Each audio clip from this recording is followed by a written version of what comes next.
3 मे रोजी इंदुरीकर महाराजांच्या मुलीचा विवाह अत्यंत थाटामाटात पार पडला।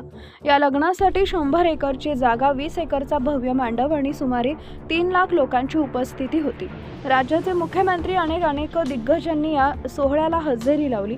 मात्र कमी खर्चात लग्न करा असा सल्ला देणाऱ्या महाराजांनी स्वतः इतका मोठा खर्च केल्यामुळे सोशल मीडियावर त्यांच्यावर मोठ्या प्रमाणात टीका झाली।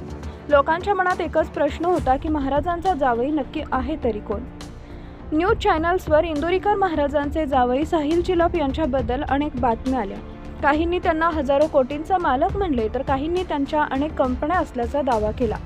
7 मे रोजी झालेल्या सत्यनारायणाच्या पूजेनंतर या कुटुंबाचा खरा इतिहास समोर आलाय, ज्यानं सर्वांनाच थक्क केले।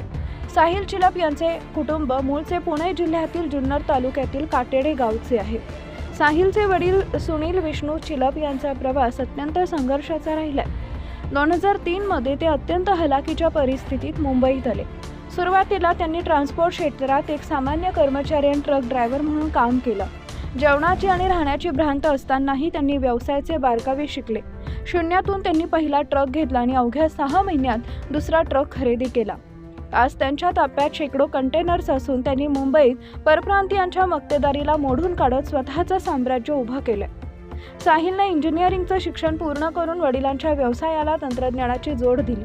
आज त्यांची MS लॉजिस्टिक ही कंपनी नावाशेवा पोर्टवर कार्यरत आहे, ज्यामध्ये 120हून अधिक ट्रक्स आहेत। याशिवाय ते नवी मुंबई आणि पनवेल भागात नामवंत बिल्डर आहेत। जुन्नरमध्ये त्यांचा शिवनेरी भू नावाचा राजवाड्यासारखा बंगला असून त्यांची एकूण संपत्ती 500 ते 700 कोटींच्या घरात असल्याचं बोललं जातंय।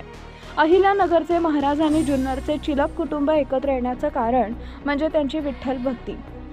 चिलप कुटुंब पिढ्यानपिढ्या वारकरी संप्रदायाशी जोडलेलं आहे। वारीमध्ये वारकऱ्यांसाठी अन्नदान आणि निवासाची सोय करताना 15 ते 20 वर्षापूर्वी त्यांची महाराजांची ओळख झाली होती। महाराजांनी केवळ संपत्ती न पाहता संस्कार आणि वारकरी वारसा पाहून हे स्थळ निवडलं। या सर्व खुलाशानंतर केवळ श्रीमंतीच नाही, तर कष्टानं मिळवलेलं यश पाहून टीकाकारांची तोंड आता बंद झाली आहेत।